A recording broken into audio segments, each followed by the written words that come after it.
Oh, really sore. Oh, no. Immunotherapy is really attacking me. Oh, no. I had my phlebotomy Monday. You had a what? Phlebotomy, where they take out, they drain me from blood. I make too much red blood cells still. Oh, So every six weeks they drain me. Then they fill me back up like today. See, I got my little. Oh, So I'm plugged in for a couple days, and so I get all these monoclonal antibodies actually. So I'm getting vaccinated every three weeks. You figure that more of the population gets vaccinated, I get their antibodies, so should all be included, I would think. Yeah, I had a doctor friend, and he had a couple of customers he had to bleed often. Anyway, he would take the blood and put it on his roses. The roses loved that, all that iron and stuff. I bet that would be good, right? But what a mess. This guy did, this last nurse I had, male nurse, he didn't drop a drop of blood, which is very good. Sometimes it gets all over the place, and a little bit of blood goes a long ways. Hi, David. Hey, how you doing? I'm good to see you guys. Hey, Mark. How's Idaho? Oh, it's great. We're having a great time. You got some snow? Oh, a little bit. Most of it's gone now.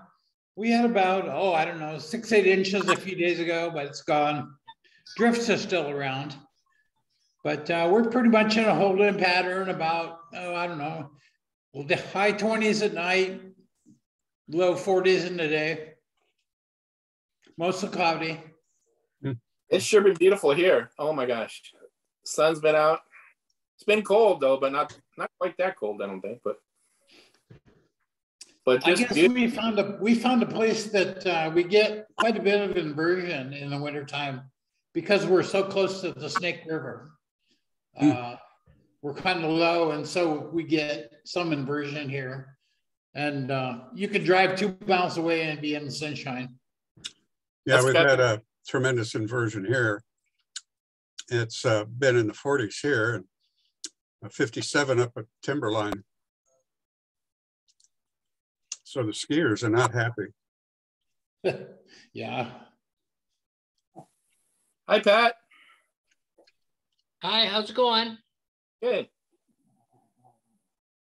What are you up to? Not much. Trying to find a pair of knobs for my radio.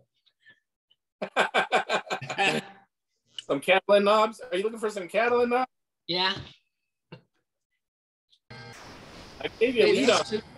That's too bad. I didn't know those were the wrong knobs. Oh, well, I didn't either. Oh well. But I got a note from someone. Dan said he had a pair. He contacted me. He said he had a pair of them, but the price I think is a little bit high on them. I've seen them. They're pretty. They're pretty nice. Yeah. And boy, they'd make it pop too.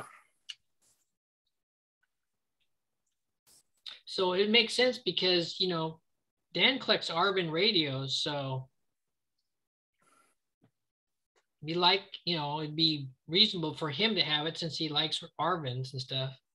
This is actually an Arvin globe. It's actually a globe, according to the research I've done. So it's real similar to the Arvin, but it's a little different. Arvin liked to make radios for a lot of companies, didn't they? Yeah, I guess so. I'm not sure. I'm assuming this is really an Arvin radio, but has a globe dial on it, and they use different, knobs on them and stuff. So you think that might be the knobs that came with it? No, I got some information. So Dan showed me what they're supposed to look like. They look like little stars. And a globe one is Catalin as well, but they're rounded. So that I found that from someone else. And that person's looking, but he hasn't gotten back to me yet. So we're seeing if he's got a pair of those. So I don't care if they're round or star shape, as long as they're, you know, look good, and that's fine with me. I'd call it more flower, right? They're kind of rounded, but pointed, kind of like a flower, right? Like a daisy. Yeah, that's the Arvin. That's the one that Dan has for sale. But the globe. The round ones are for a globe, but you know, since it's an Arvin radio, I think an Arvin knob would be fine. Oh. The only trouble is he wants a lot of money for them. Yeah, they don't give them away, do they? Anything like Catalin. Yeah. Dan's got 3 or 4 Catalin radios, I think. What? He's got 3 or 4 Catalin radios. Oh, he does? Yeah. Oh, cool. Is he on tonight? I don't think so. He usually has a church on Wednesdays, so he can't make it. I try to get him on, but if he doesn't have church, then he'll show up. But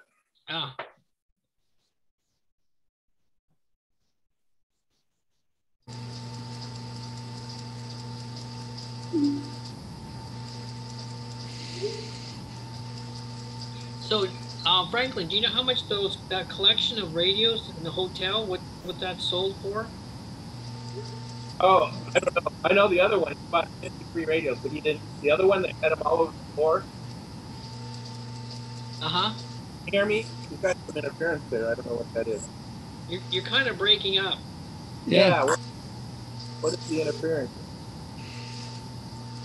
Cell phone? Is that a cell phone? Could be. Oh, there we go. Oh. Oops. Going. This is what someone sent me. They said this is what the knobs are supposed to look like. They're supposed to be, I don't know, can you see those? Can't see much. It's not focused. Oh. It's too bright. Yeah. Oh. Yeah, that's a little better, yeah. They're supposed to be round like that, orange and round. Even with the reddish, even with the brownish colored radio, it was supposed to be yellow. Yeah, that's what the guy said, but this is a guy, he says the knobs are on the globe are always yellow regardless of cabinet color. Here's one I had last year in yellow turquoise. That's what he said, which doesn't seem right because I got the one from Dan, the picture he had for an Arvin, and they look, you know, they look a lot better because they're the right color orange. Hi, Ken. And I see Jeff. Hi, Jeff. How's it going? Good, good. And we got Christian in there too. Hi, Christian. So can I share my screen just real quick? Sure, go ahead. All right, this one. This is what Dan sent me. And you can, I don't know if you can see that, but it says Arvin there. And this is exactly like the one I got. It's kind of this cranberry red with the orange grill. And these are the Arvin orange knobs. But, you know, I'd rather have this looking like this. I think this looks better than the other one. Yeah, it matches the speaker grill. Yeah, that's what I was thinking. So the other one on my phone here, I guess that would be okay. But it's, you know, they're orange too, but it doesn't look the same orange. This looks more close to the grill color. This one does. And what is the grill color? Is it a butterscotch? Yeah, I think so. It looks like this one. Yeah, but that's actually aged, right? That's aged Catalin, which is kind of like starts turning butterscotch, right? Weren't they originally a white, even though they're butterscotch now? I have no idea. That's what I've been told. I mean, I never saw them when they were brand new, so. Oh, okay. But that's what I've been told, that they actually age to that butterscotch color. So, what color would butterscotch be originally then? White. White? Yeah, it was close to white. Yeah, closer to white, like an off-white, right? Right, Jeff? Yes. That's what have you seen them like that when they actually are not aged? You can't bring them back to white again, though.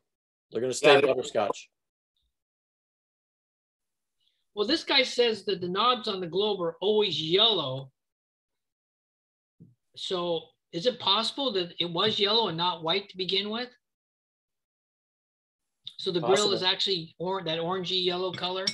I can't say 100%, but from what I've told, that original butterscotch color was white or an off-white, very close to white. Yep. And just a natural aging of Catalin. So if I sanded it, would it come out white, or I shouldn't touch it? You shouldn't touch it. You should just let it be that butterscotch color. Catalin collectors know that. So they, at least this is what I've been told. So I'm not 100% sure, but that's what I've been told. And I've seen the knobs that Dan has. They are butterscotch. They are really nice looking knobs. You've seen them? Yeah. Pat, if you take knobs off, the butterscotch knobs off the radio, and you look on the opposite side that you never see, you might see more of the original color, because that butterscotch happens from UV, for being exposed to light. Oh, okay. So you might see a lighter, like almost a cream white color on the back of the knob where it doesn't get any light. Mm. Okay. Got some knobs right here. There you go. That looks closer. It got, yeah. It has a little bit of marbling in it. Yeah. I don't think you can probably see it from the. Mm-hmm. That looks like about the right color. That sure looks like Catalin. Yeah, well, I got 4 of these. You can have them. Oh, really? Oh. Wow. I'll take a pair. I only need 2. Okay. Oh, what's the shaft?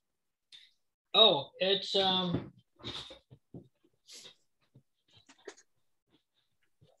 oh, they're just round posts with a set screw in them. Set screw? Oh. Yeah. So the posts coming out are just a solid post, and the knobs have a set screw in them. Does he have one like that, or do you know? Well, I mean, if I can get those knobs and they look original, I mean, they're about the same color, I'll just drill them out and add a set screw to them, or, do something like that. Yeah, this is to fit on a knurled shaft. Yeah, I think a drill bit could take care of that. Okay. Yeah. Good enough. What's the diameter of the shaft? Or the part? No, the knob itself.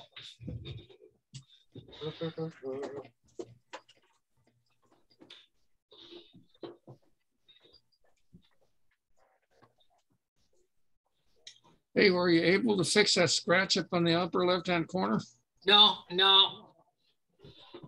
I think I'll leave it alone. I feel like I shouldn't touch it. Yeah, I was just wondering, when you were looking at it here, I was just wondering if you sanded it off and polished it, would the color be the same all over? And my guess was, no, don't touch it. Jeff, what do you think? I need your expert opinion on this. Use Novus plastic polish, because that way you're going very little at a time. Don't use sandpaper of any kind.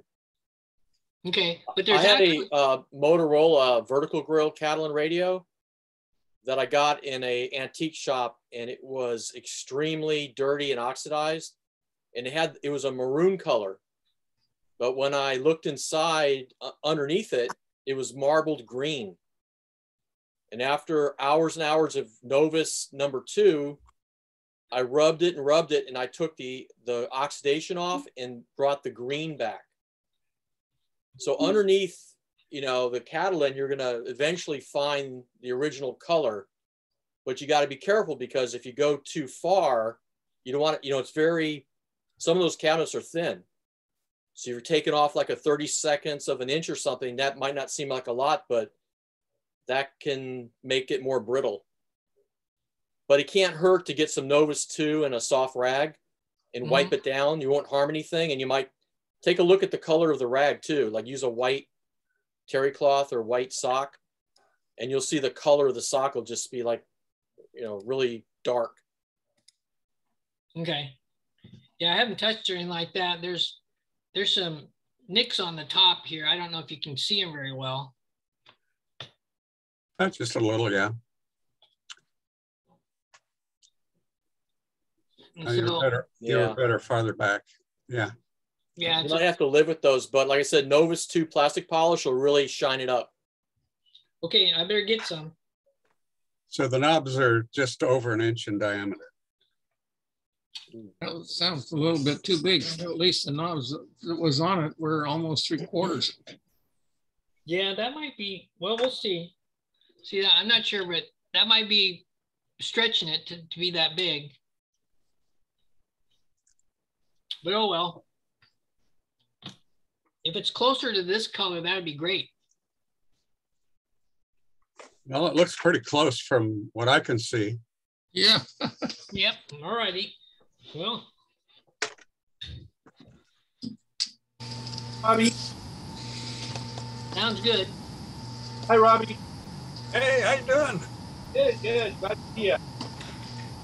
Hey, you too. You got a bunch of racket coming through again, Franklin. Is it me? I wonder if it's me. Let me mute myself.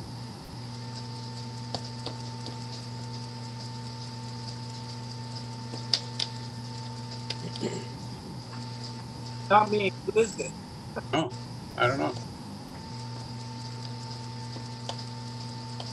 What happens if you mute? There, it went away. Well, that turned out to be my fluorescent light underneath my table here. Oh. It's amazing what fluorescent lights will transmit. Turn it back on. Let's try it. See if it does it again.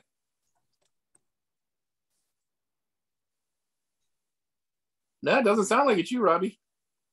Okay, well, all right. What do you guys listen to? Everything sounds good to me.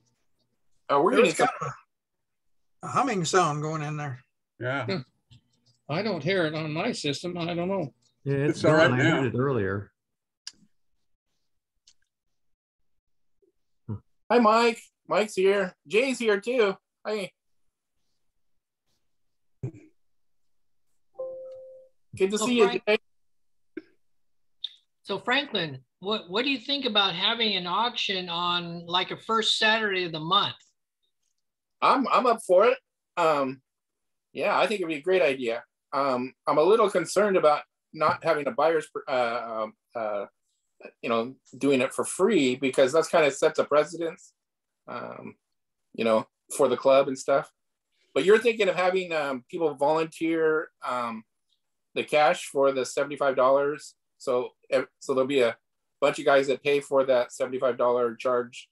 Yeah, and have all volunteer work, so it doesn't cost the club anything. Besides, we're not using those first Saturdays of the month anyhow, so I figured maybe it would be a win for everyone. Yeah, have we ever done it for no charge at all from the club before? That I'm not sure. 20% is not a big charge either, because nobody around would auction off anything for 20%. I mean, unless it was like an eBay charge or something like that. And then they still charge a per item too. So right. Well, this is. But I understand it's a friend of ours, but. Yes, I mean it's for his estate, because he passed away, and the daughter's in great need of. But then we have to decide what we're going to do on future ones, right? Because if we set a precedence that we're going to do it for free, then, I mean, are we supposed to do it for free for everybody then? Or, I mean, that dies that is a member, or, I mean. Yeah, that's a tough call, because really we're not trying to involve the club. So none of the club is involved. Club doesn't pay for the spot, doesn't do anything, doesn't have any of the officers doing any of the paperwork or anything like that. It's all done voluntarily. So from one aspect, if it was done, basically the club wouldn't even know about it. But basically it will be club members that volunteer, right? Or do you have other members that are going to volunteer? Mostly club members. I mean, if we had, I mean, whoever wants to volunteer for free can do it, but it's basically a goodwill since he passed away. I just thought it would be something we could try to see if that would work out. It would be a benefit to club members because then club members would be able to come in and bid on radios, but then it also has to be open to the public.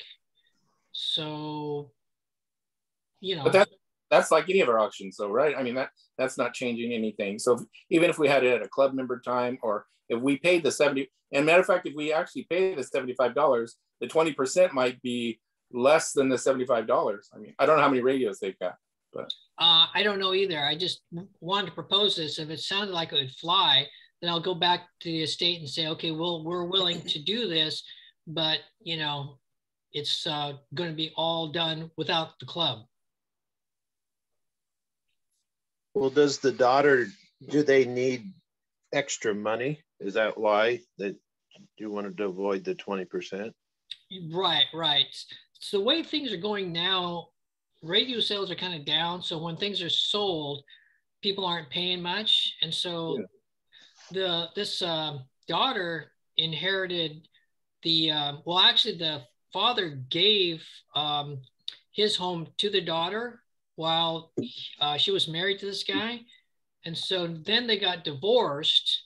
And so he can claim up to 50% of the value of the home for the settlement of divorce. So basically she's forced to sell. She can't come up with that kind of money. So has that collection has it been assessed for approximate value? I'm sorry, what? Has that been assessed for the approximate value of what she has for the radio? In the home? No, the radios. Or no, I don't know. I know that he collected a lot of nicer high-end radios, not any junk. So we don't know.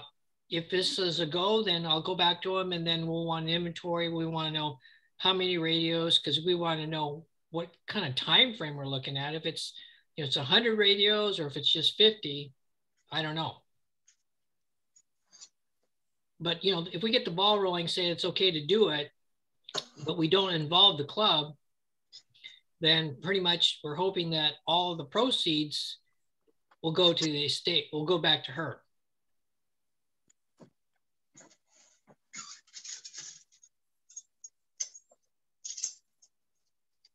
So this is about an auction that we're going to do, but we might do it separate from the club. And my reservation is that we're setting a precedence for it, that we're going to do it for free, basically. But it won't cost the club anything. The club won't be involved, basically. Right. But yet, all club members, which kind of involves the club. It's kind of a thing. And my point is that we're setting a precedence that if one of the club members dies, we're going to do an auction for free. My feeling is 20% is a very minimal donation, which is actually tax deductible for this daughter of this thing. So with that, she can use that as a tax deduction. She's selling and having to do all this stuff, getting this and not even an inheritance, that she's going to have to be paying taxes on this anyway, kind of thing. But I mean, that's all up to her. And that's my concern, is that we're setting a precedence because, that's how we get our donations most of the time, right? I mean, if club member dies, and then we work very hard at getting the most we can out of the money, even though market's been down. Mm-hmm. True. So that's my only worry about is, are we going to do this? So we have to find some kind of criteria that we're going to say, well, we'll do this if something, right? I mean, we can't just say, hey, we're going to do these all for free and then expect basically just members or people to do it. And, and it gets kind of touchy when it's friends. I understand that. And, and it's just, I just don't want to have it like hard feelings for other people that say, how come you're charging my family, 20% when you did this one at nothing? So So the board ought to get together and figure that out. Yeah, exactly. So, but I mean, I don't know. What do you guys think? I mean, as a general members, I mean. Well, I'd say kind of assess the predicted amount of money that, you know, the radios are worth. And then, I mean, I don't know, Pat's saying, hey, this is something, you know, for the club. So bring it on and let the club members take advantage, you know, here's some radios for the club members. And that's, I would just say, I'd look at how much of a hardship she has and then what she expects to get out of it, because pretty much our auctions, you know, can go down to $1 per item or radio. So that's not a. Well, the only radios that were sold were displayed were at the swap meet, and they were well over $100 radio a piece, and there was probably a dozen radios, right? I mean, something like that. And I'm not expecting them to go for $100 a piece, but that's about what I think they were, from what I can remember. So there were some radios there that haven't sold, and so. Is there an inventory list? Before. Oh, I'm sorry. Go ahead, Ken. No, I was going to say, sorry to interrupt you there, Frank. I was going to wonder if there's an inventory or a list yet to know what the magnitude of it is. No, we were just kind of see if we could do it. So what we could do instead is, I guess, go back to the state and say, how many radios do you have, and the approximate maybe price or model, something to get a, you know, thing. If it's, you know, 50 radios that are worth $10 a piece, it's not going to be a big deal. But if it's 50 radios are worth $100 a piece, then our 20% would be quite a bit. Well, that's why I was thinking it should be probably get a list of what's there, or someone's got to get a list. Well, my thing is, I think we need rules on what we're going to do for free and what we're going to do as a club member, and a minimum of 20 up to 100%. That way it's kind of, there's no arbitrary thing in it. Well, you know, these special people get a free auction, and these other people have to pay 20 to 50 to 100%, right? I mean, yeah, and that way. I agree with you. I think it's you got to charge something if it's the club is involved. Yeah, but then he's saying the club's really not involved, but yet the club is pseudo involved, right? I mean, if all the club members are the ones doing it, and they're the same members that I'm sure have done it in the past, basically. Yeah. But well, we're expecting everyone to be involved to donate their time like they would for the club. So the fee is not, you know, it's paid by private party. Everything else is all done by private party. So the club isn't involved. Like I say, if we had this and then we didn't even tell the club, then all of a sudden be like, oh, there's an auction, but the club isn't involved. I guess the other way to do it is go have this estate go directly to Judy and the Grange and say, we want to rent a Saturday in the month, and just do it that way and not even affect anyone. But see, the same thing is the people who would be helping them out would be all club members, because they would know, you know, the price of the radios, how to list them on Craigslist, et cetera, et cetera. So, I mean, how much is one Saturday, the first Saturday? How much is that costing? $75. Yeah, so I would probably tell her that would absolutely, you know, be the minimum, because the club has to pay for that. No, so the club will not pay for it. The estate will pay for the $75 plus all costs involved. They're looking for volunteers from the club to hold this. Okay. Hey, Pat, where does she live? What? Where does she live? Newburgh area. So south of us by what, 45 minutes? So that's quite a bit of gas for somebody. I mean, look what McCracken did, although I know they lived out in the boonies and they had plenty of parking, but would she consider having people come to her house? Then the club's not involved. It's just she's announcing, you know. And do it all there, and we could do an auction there too for her as just friends of her father. that way the club wouldn't be involved at all. She wouldn't have any cost, and the club members would all get to go, right? I think that's a much better idea to me, because we're not involving moving the radios. We're not involving all the club members doing all the work other than accessing it and doing the auction. And that could just be friends of her father. And that's all right to me. To bring it up here and to do all the work and to do all that seems like that's just a pseudo club member thing, right? And we really can't, I don't think we can fairly do that for one person without doing it for everyone or nobody, right? I mean, our minimum has always been 20% up to 100%, right? Mm-hmm. I mean, that's always, and we've done from 20 radios to, 400 radios, right? So, so maybe you could propose that to her and see what she thinks about that. I don't know how that's going to work. You know, I don't know if she can people. Because moving all that stuff, you know, moving stuff is all done by the estate or friends of the estate. I mean, if someone said, well, could you help move 20 radios, put it in the back of my car, take it to the Grange, I'd say, yeah, I can do it. I think they should have the auction over at her place. That way she can watch everything that's going on, keep track of everything.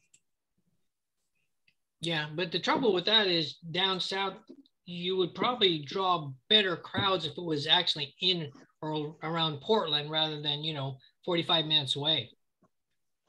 Well, if it's quality stuff, you'll go there, whether it's 50 minutes away or 2 hours away. So, do you remember any auction done for free as a club? No, not. Mark hasn't heard of it either. He's probably one of the older guys that's been here, or Bruce. So, anyway, that's only my concern is if we do it, we have to figure out why we're going to do it and who we're going to do it for on a regular basis, because it really sets a precedence, I think. And if that's what we want to do, we can definitely do that. But I just don't want to see somebody being charging whatever, 20% and other people getting it for free. And no matter how hard the families needs help or whatever, right? I mean, it just seems like we should have that in writing. That I'm gonna bug out. I'm seriously thinking about being a member, but I'm not a member yet. So I'll let you guys decide that for you. Oh, and I've got dinner going, so I'll see you next Wednesday. Okay. Good, Dave. Okay, we'll see you. Julia, have you guys ever come up across something like this? Not that I know of. We did have that member die last month, but the family did not contact us. So. But what do you guys usually charge for an auction? Like if an estate comes in or a family or collection, do you auction it for them and charge them X%? We've never done.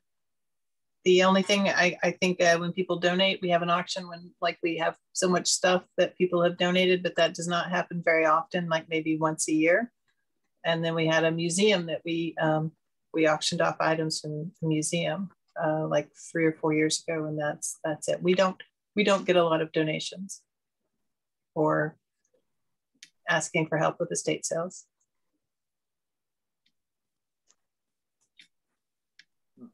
That's weird because we get quite a few. At least last year we did. Yeah, last year we did a lot, and a lot of radios. We went through a lot of, that. Clubs are very, very different. The people in our clubs are very, very different. Like you meet in person, and we've only met in once since COVID started. So it's very different. Oh, just to let Jay and Franklin know that person, that David Allen that just left, he was the one with the oscilloscopes, but he sold them all to a museum on the East Coast. So they're not available. I'm sorry. Did he at least call? Did he email you, Jay? No. Oh, okay. So anyway, I think I'm going to go have dinner. So I will see you all next week. Thanks for coming, Jay. Okay. All right. Who's going to show their Catalins now? I'm sounds good. You're going to show your other Catalin Don't you have another Catalin case? Who, me? Yeah. Well, somewhere, I guess, but a case? The one that's got all broken up? Yeah, it's still Catalin. I think I got that in a parts bin. More than I have. The broken one. I thought this would be a hard one. Yeah, I'm sorry. I shouldn't have talked about the business thing about the auction. I thought we could get that taken care of real quick, because when we start talking business, then everyone disappears. But Jay has the same problems. Their business meetings will last way too long. People well, like, before you all leave, my birthday's tomorrow. Is it your birthday tomorrow? Yep. My birthday's tomorrow. Well, happy birthday. Thank you. What do you like, 40? No, I like gold coins. Gold coins. Yeah. No, I'm 60. I'll be 60. I'll be told I'm 60 years old. That's what I've been told. So you need 60 coins? 60 gold coins? Nice. I collect gold coins, so you want to know what I collect. Lugarans, right? It doesn't probably matter. Just that 99.99 pure or whatever that is. Well, I'm sure not going to be able to get you a birthday present. Well, if you're wondering what to get me, that's why I tell people what I collect, is they won't have a problem shopping. Aren't those Catalans worth gold coins? In the weight? Aren't they worth their value in gold? Myron, do you have a Catalin to show? No, I don't have any Catalins. Wow, I would thought you would. Well, Franklin, I'll go ahead and show mine real quick. Okay. See what I look like. So this is one I bought. This is the one that I sent out from David Allen. He had all his radios and everything for sale, and this is one of them. So I told you guys there's a treasure in there. So I don't know how many people actually called him to buy any of his radios, but I have a feeling no one did. And it was sent to PSARA as well. So I don't know what the deal was. I don't know.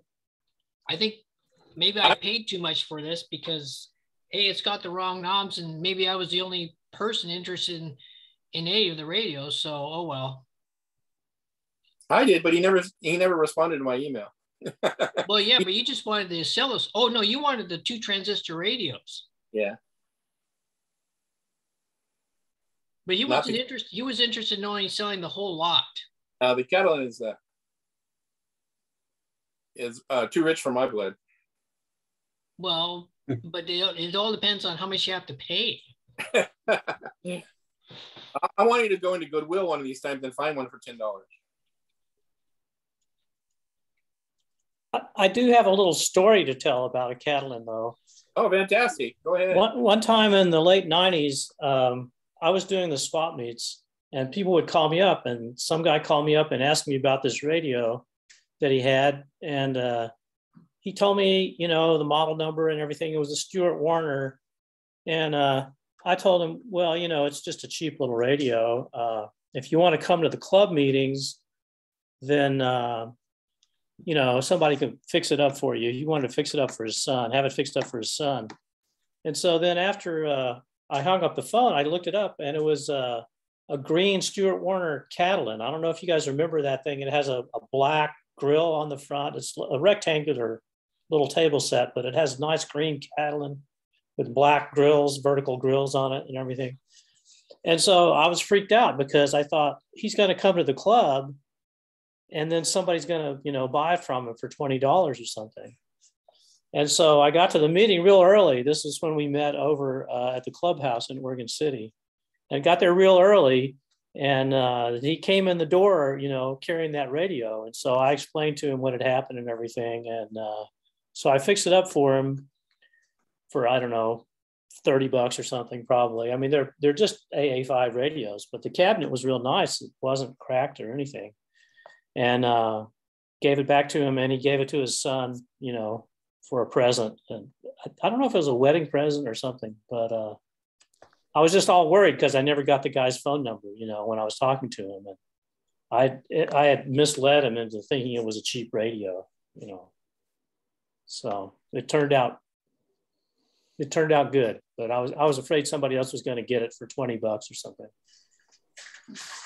Sounds like a Bendix. If it's green, some swirly green with the black. You're exactly right. It is a Bendix. It was a Bendix. Yeah.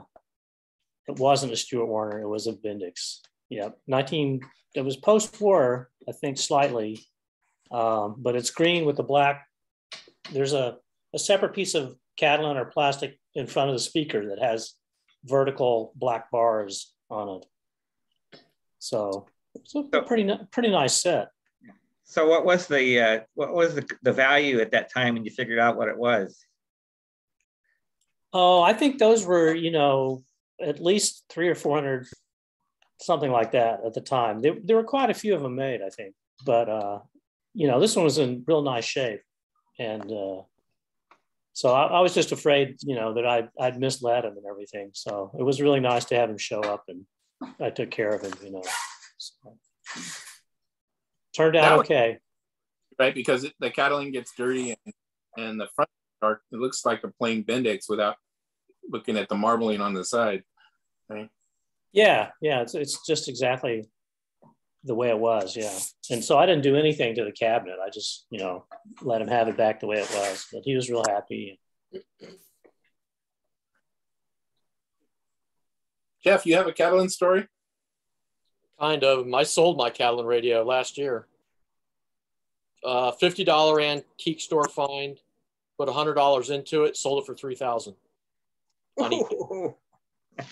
The Motorola 52 vertical grill, 1939 in marbled green.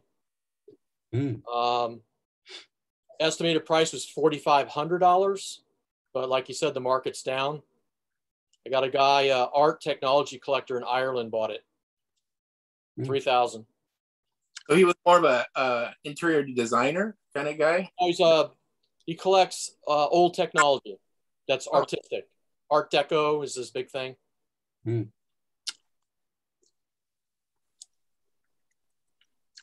antique store that I always walk into that I never find anything at all. It's all china, crystal, costume jewelry. But they had this old oxidized radio on the shelf, $50. At first, I didn't know what it was. And then when I actually had a hair appointment, I had to get my hair cut.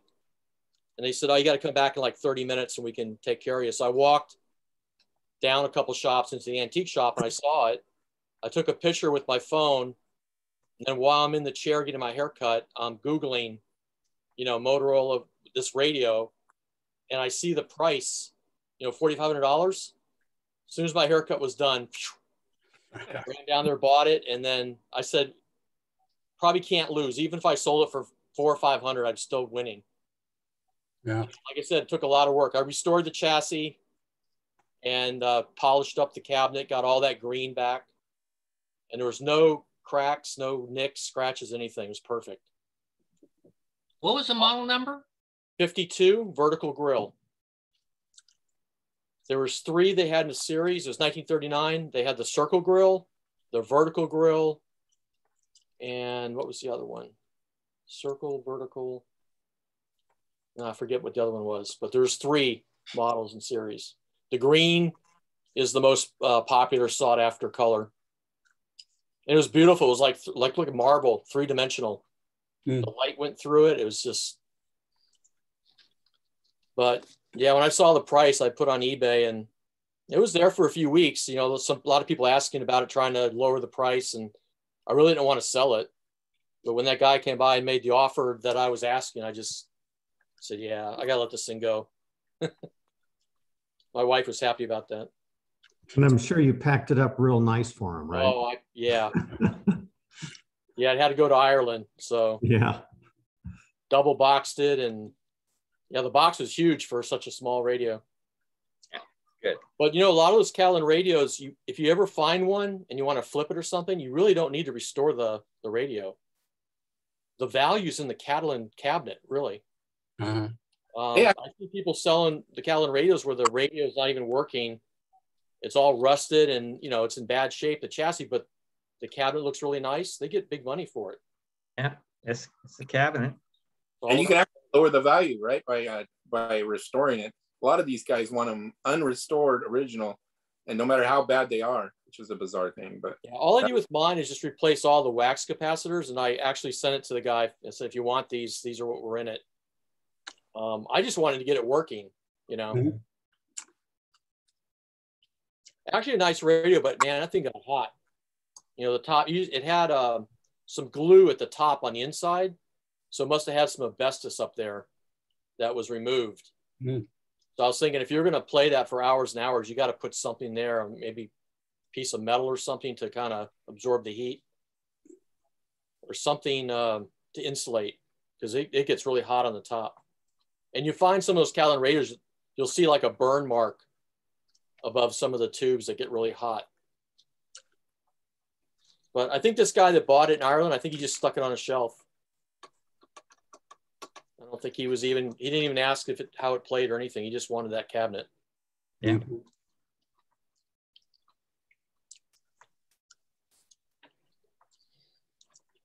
Yeah, I saw a set recently that was plastic, and in order to handle the heat, there was some kind of a metallized material that was glued underneath there.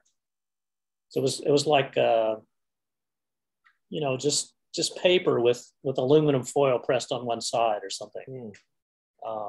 And that's a lot easier to deal with than asbestos. But the other technique I've seen is this was in those older, you know, early 30s radios where they crammed all the tubes in one little wooden set and stuff.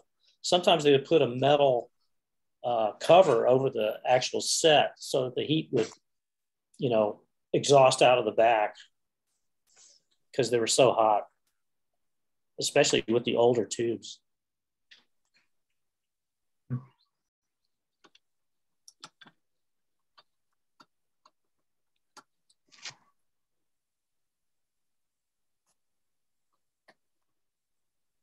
Have they always Catalin radios?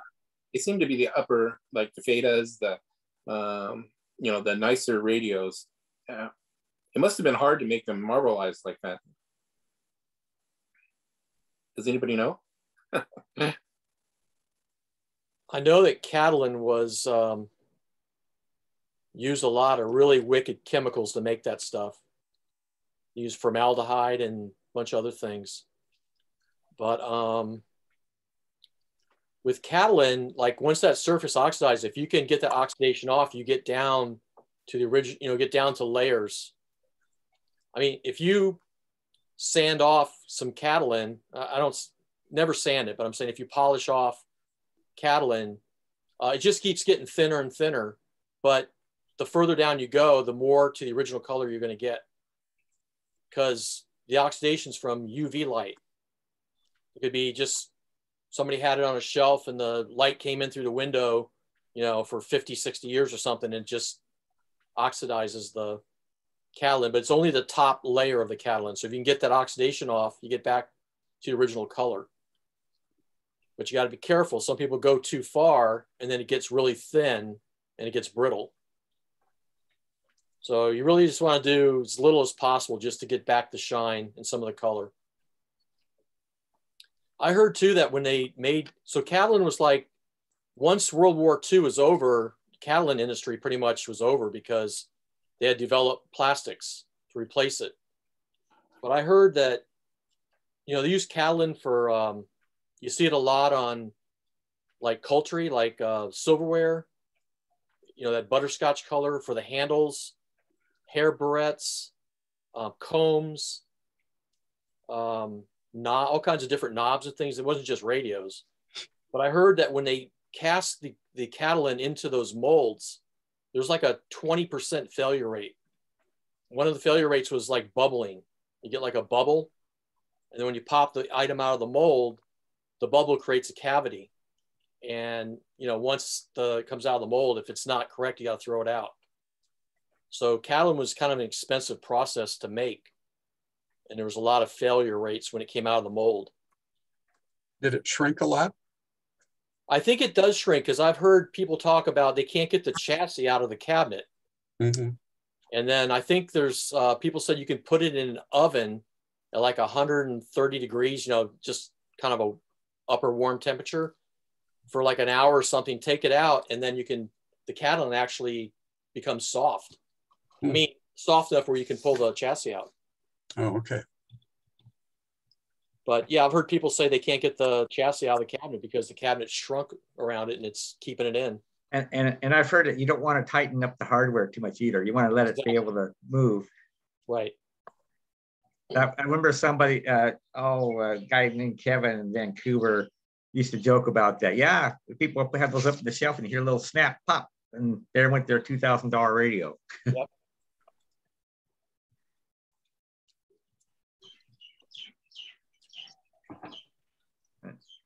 But Bakelite has a lot of nasty chemicals too, right? Doesn't it have formaldehyde in it too? I mean, isn't that one of the, yeah, that's I'm not sure about that.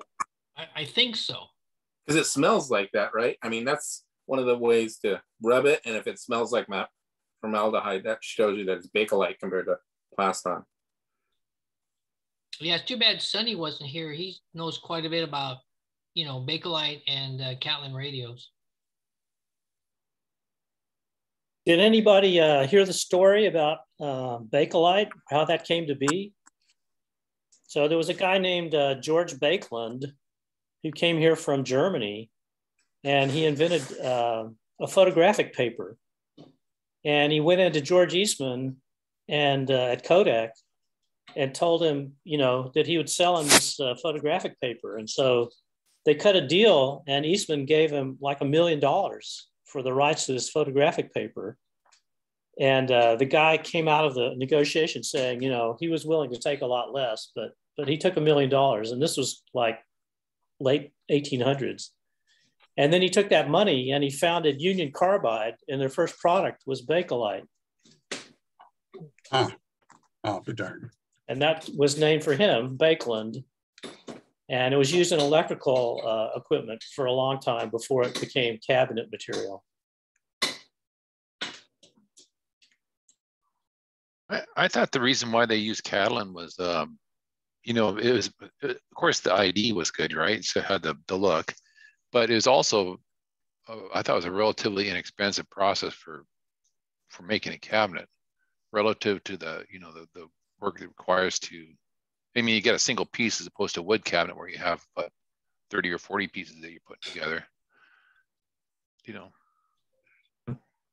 I mean, yeah, I think that makes sense. They were, you know, trying to lower costs. Yeah. I mean, Dave, I heard that the Catalin was labor intensive because, you know, the molds are hand poured and hand finished and all that kind of stuff. So it was a lot of labor involved with, you know, a Catalin radio. I don't know. I would just assume that, you know, the number one rule for cost is that if you get fewer part numbers, it's just almost like a bottom line is going to get better, right? If you can sell fewer parts. So if you can get all your things into one casting, it's just a process improvement, right? I mean, that's an adjust, but I mean, if fundamentally if you can have a process where you do fewer parts, really smart guys can figure out the yield. You know, that's what people do really well. I know they were talking about the auto industry, you know, like with Tesla's, every part numbers in the car industry is considered $100,000, just bare minimum for anything that you do. If you put a part number on something. Oh, absolutely. Yeah. So it's a crazy amount of money for everything they spend on manufacturing like that. Just to have to handle a SKU, just all the effort to keep the supply chain and all that crap going, it's just horrendously expensive. But one thing you notice that the Catalin radios aren't usually the cheaper radios, right? I mean, they're the Fetas, they're all American 5s. You know, they're not well, inside of the radio is cheap, but the Fetas, I guess there is some. I guess, you know, figure the Arvins and stuff. That's a fairly cheaper radio, but I mean, well, there's Myron. He's got an all-American comb. What kind of foam is that? So this is a cake breaker. You shove these things in the cake, and I think it has a Catalin handle. That's cool. And, but there is only one way to get that look. Slicer, same thing. And you're in the Catalin world there. Oh, wow. Are they vintage? Yeah. Oh, yeah. Oh, yeah. That's for sure. She's got the original paperwork. The paperwork that goes with it. Yeah. Dad? Oh, wow. Instructions? I know for certain that you couldn't have bought that new. A new refinement for breaking cake, serving cake. Sorry. So I think that's all the Catalin we have. Did you buy it because it's Catalin, or did you just like it?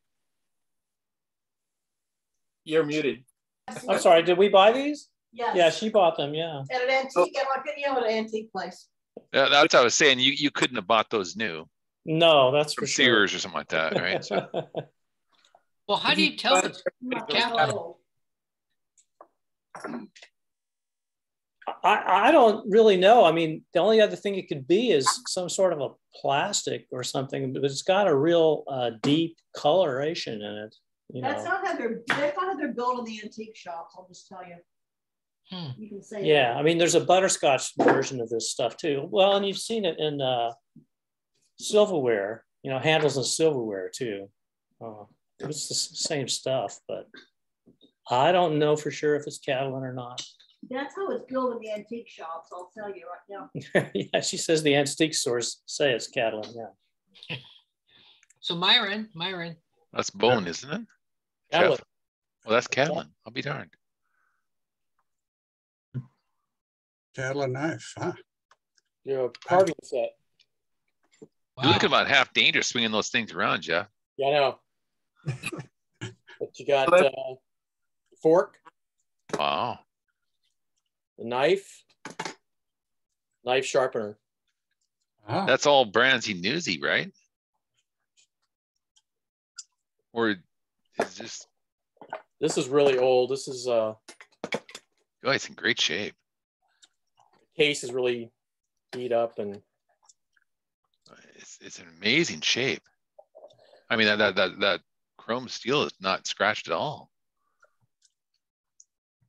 But yeah, that's Catalin, and that the color was probably more of a cream color when it was new, and it gets that butterscotch look to it.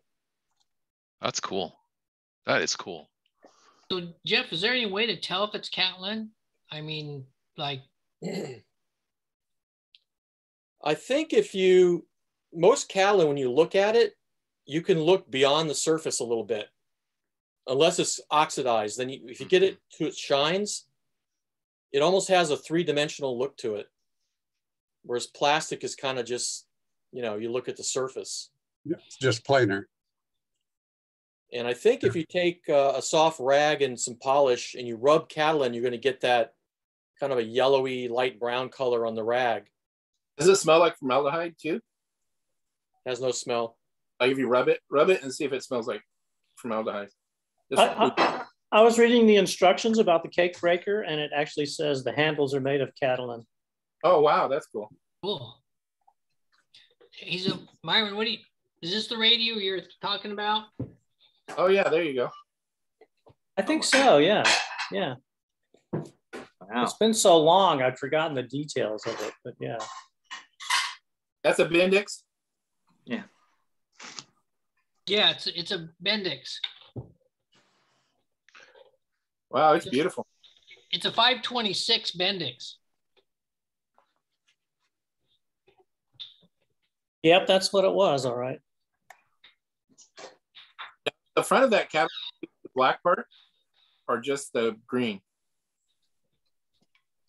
I couldn't see when he held it up. That is What's that? The black cap. Yeah? Yeah. What? I thought somebody was asking me something. I thought somebody was asking me something. I was asking, is the black Catalin too? Is it all one piece? Or is it two pieces glued together? I think they're two pieces screwed together. I think the bottom is a black piece and the top is a green.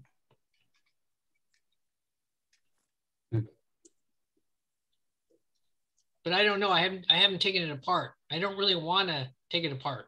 God, no. Yeah, that could be pretty fragile if they're screwed together. Yeah, don't breathe on it. Yeah. What year is that, Pat? Meet it. I'm going to guess it's 1946 for a Bendix 526. Oh, I think that's Okay. about right. I'm gonna go to bed, guys. My dog was sick last night, throwing up everywhere, so I didn't get much sleep. So Sorry to hear. Not a lot of fun. No. Yeah, he looks real tired. Yeah. see you next Wednesday. Yeah. Hi, Dave. Anybody working on anything?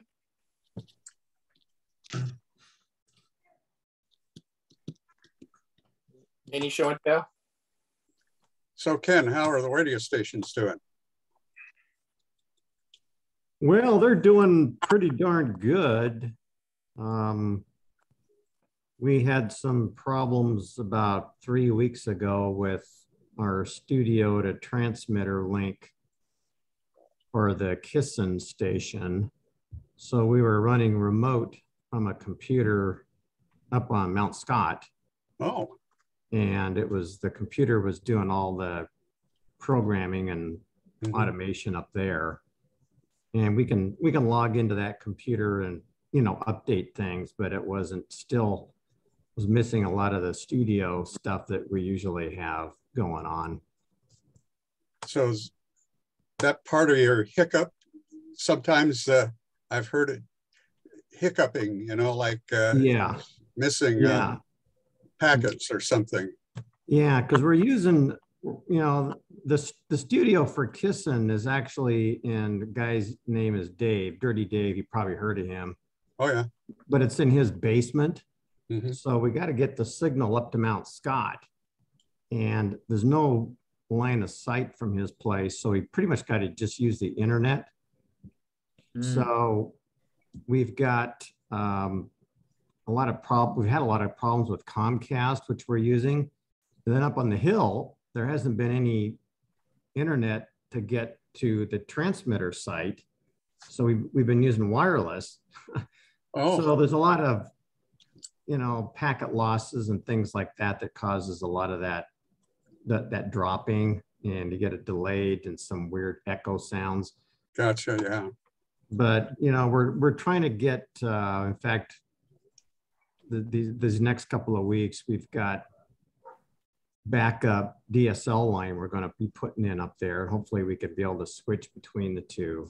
So that's kind of what that station gets, a lot of that going on. Unfortunately, there's just no way around it. So Hey, Ken? Yeah. Yeah. Has anybody bought that station up there at on Mount Scott yet? The one that shut down? Oh, well, you know, there was an AM station up there. It used to be KPOJ, right? Right. Was it 1330 or something? Yeah, 1330. And the last I heard is that station completely, they're closing it, shutting it down. Okay. So I think it's already gone silent. I've been down in LA for about, I don't know, 3 or 4 weeks down here. I don't even know if it's on the air, but. Okay, last week John White and I were up there. I was going to the station, visiting him up there, and he was showing me all the stuff that they'd shut down. Yeah, I think the station's dark now. I think they're throwing the license back in. It's no longer, you know, KPOJ, but from what I understand, they're going to sell the land and tear the towers down. It's just they're going to put houses there. Isn't there 2 stations up there? There was a 1640, I think. Yeah, right. They were being diplexed into the same towers. And so yeah, it's kind of sad to see an AM station go. There's actually 2 that have gone, but yeah. So, John was showing me some of the stuff they had for sale up there. Yeah, I never did make that. So I don't know, you know, a bunch of AM stuff. It's like some stuff is cool, but I think they got rid of all the old cool stuff. But yeah, that's what John was saying. They just had some speakers left and a few little things laying around. No. Yeah. So Kissin is 2 watts. Is that right? Yeah, well, the ERP is 2 watts. Yes. And KQRZ is like 10, isn't it? Something like that. KQRZ is actually it's a little bit higher than that now. Now the KQRZ site's on a totally different site over at in Beaverton. Yeah. And that site is everything's contained in the transmitter building. So we don't really have a lot of those packet issues. But we added another station, some other station wanted to locate up there, and we were using a diplexer combiner, actually a combiner. So we're feeding the transmitters into this combiner and using a common antenna. So that you lose about anywhere from 2.5 to 3 dB of power doing that. And okay. And also, you know, what used to be 10 watts ERP, I think now it's a little bit higher. I forget what it even is. It's 15, I think. But we did some FCC filings and we got the power increased a little bit. But, you know, the transmitter power obviously is a lot higher than the ERP. Yeah. So, but, you know, that station seems to be running pretty good too. So anyway, that's kind of a quickie nutshell of what's going on there. And then there's 96.7. Yes. That's located in a different place. No, that's actually on the same site as KQRZ. Oh, okay. Yeah, the plan was you need an FCC window, LPFM window to actually do any major moves. And the FCC hasn't had one for a couple of years. So we've been waiting. We want to move KQRZ actually to a tower in the Cedar Hills area. So we kind of get more, you know, spaced out coverage, but we can't move it. So they're both stuck at the same site. I see. Okay. Yeah. That's why I can't tell much difference when I'm over there. Yeah. Now the KQRZ at 100.7 has a little bit of a disadvantage because it's right adjacent to an HD full power station. Mm-hmm. So you hear a little more HD effects coming in from the adjacent channel, and that one sometimes clobbers you. And that's one reason why we want to move that one maybe closer toward into the Beaverton area, and we'll keep the other one out where it's at on Cooper Mountain. And when everything's considered, you suck hind tit, right? Yeah. When I went to the website, there was an article about they're talking about putting a highway through there. Oh, yeah. Is that still going on, or what's the status? That's a totally different, yeah, Myron. That one, Washington County wanted to put a bypass road, an actual road. I don't know how many are familiar with Beaverton at all, but there's a fairly major arterial that goes up Cooper Mountain, and the county wanted to put a bypass, a shortcut that would probably take a minute off of commute time. They're getting ready to develop up there more. That, you know, they want to put houses in and all this stuff. But long story short, they want to put this road right through the property that KQRZ was on. And we've been fighting with all the jurisdictions trying to stop this. And it's really hard to do that. In fact, I was going on like so many public hearings and testifying this and that. Long story short, the commissioners finally, we asked them to take it off of the ordinance. This ordinance had like 5 other roads in it. They wanted to improve it around Washington County. We asked them to take off that 185th. And we got a lot of people writing letters, and we advertised it on the radio station and got a lot of letters. Anyway, long story short, the commission voted 3-2 to take it out. So we barely squeaked it and got it off of that ordinance. So I think we're okay now. So that's good news. Yeah. Unusual too. It is. It's like how, you fight City Hall and, no one's ever successful, but boy, we pulled it off. Fantastic. Yeah.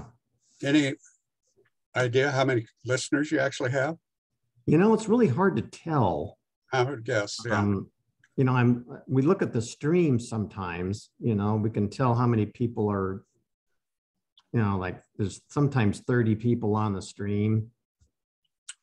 Depends on the time of day. They fluctuate on and off and things. And they're all, actually, we got people in Europe listening, and sometimes somebody pops in from South America for, they don't stay on very long, but you can tell they pop up and they're on for 5 or 10 minutes and they don't quite understand the music or something. And they, there's quite I missed. Go ahead. I decided I missed. Are you talking about Kissin or KQRZ? Well, both of them actually. Yeah. Well, now you're not. Have you started? Are you streaming the Kissin yet? Oh yeah, I've been doing that. I didn't know that because I'd be tuning it in. So you're back streaming it. Great, because I missed that. It's doing just about a year actually. We did KQRZ first. Yeah. And got that streaming, and then about a month later we got Kissin going. Oh, excellent! I'll tune in. Yeah, and for those of you who don't really know, Kissin and KQRZ kind of play the same kind of music to some extent. Yeah. KQRZ kind of tends to play. We play a little more 50s, kind of more of the adult standards. Maybe we're throwing in there. So and some other off music that. Kissin's more top 40, top 50, but KQRZ kind of goes a little bit beyond that. So there is a difference. Yeah. I guess I didn't realize it had been a year since I tried to see if it was on there. So, we have one of the little portable internet radios and listen to a lot of stuff out of Seattle and some of the Portland stations. And whatever, of course, other places in the world too. I discovered hospital radios stations, and that's a big thing. Actually, they were started here in the U.S., I think, but it's a big thing. And all kinds of UK countries have hospital radio, and that's where a lot of their DJs get started and stuff like that, or personalities. And there's one out of Cork, Ireland that's just really fantastic, but it hasn't been this stream's been down lately, so I'll take a scan for it and find it. So yeah. Well, now do they do different? I'm sorry, I interrupted there too, but do they do different types of streams? Because I know on your computer you can stream off of that, and then there's like I use the e-tuner on the TV has it's not the TV, but it's an e-tuner, and I've noticed that sometimes you can't get it on there, but you can still get it on the computer. So do they feed different streams or something? Or yeah, we've been trying to get on some other like these tune-ins and things like that. Yeah. But now they're getting some of these places are getting kind of savvy. They're starting to charge you. Yeah. So then you're not on the other ones then necessarily. No, sometimes we're not. I think KQRZ actually we're on one of them. I think it's TuneIn. Yeah, there's a e-tuner is one of them. That's the one I have. I think the app I have in the set, and of course it's the fidelity. It's CD quality music on there. It's like that's I played through the stereo and. Well, that's pretty. Yeah, I'm not familiar with that one, but. Yeah, they're starting to charge, which is kind of really a pain because we don't want to, we're essentially you don't have an unlimited budget. Yeah, so it's like, but yeah. Well, interesting, Ken. Yeah, but good to hear things are going well. Yeah. Yeah, I mean, they're still, it's like we're at least breaking even and making a little bit of money just to pay for the bills. So. We're very fortunate that both stations, we got well, one of my other buddies, I don't know, you might know him, Mark. It's Ron Policoni. I mean, I know Scott Young. Yeah. Well, anyway, he works for Washington County 911 system. Okay. And they've got access to a lot of public safety towers, and they're pretty ham friendly. So they let us go up on the tower for free, which is like almost impossible. So yeah, definitely. It's all connections. Yeah, it is. I mean, on the state, when I worked for WSDOT, we had one ham group in. They got in there because of the Mount St. Helens, and they were doing providing communications, towards Mount St. Helens way back then. And so we had them on one of our sites for years. And finally, I think that I forget what happened exactly, but I think they're no longer on there. But as a rule, they wouldn't let anybody in their sites. But that was qualified them because they were providing a public safety type of service, and we were happy to have them because it was an extra set of eyes on a site that got vandalized all the time. So they, I saw as a win for the state. Yeah, no, it is, and it's you never can tell in an emergency. It's good. They're built the sites that they built in Clackamas County and in Washington County. The upgrade. In fact, I worked on that project with Ron. We upgraded a lot of towers, and they're seismically stout with so I mean they won't come down in an earthquake, so which is another good deal. Hey Ken. I was one of the SBE meetings the other day. I think it was last Wednesday or Thursday, and Kent Reynolds, invited me to come, and they were talking about these FM boosters all around town in Portland. Have you get in on any of that stuff? That's funny. I talked to Kent today. I didn't really talk to him about that at all. I didn't even think about it, but I'm familiar with boosters, but I don't know. You got to put a booster inside the contour of your FM signal, so they're kind of hard to place. But people can do it. Probably can't exceed your footprint, right? Right, you can't exceed your footprint. You got a hole in your footprint, you can fill that, but you're not supposed to go beyond this. Exactly. Yeah, there's a damn hill on the way, Right. And that's what they're for. If you got a little terrain shielding or something, you can put a little booster in there to just cover that area, but you still got to be within the cloud of the main signal of the FM that you're licensed for.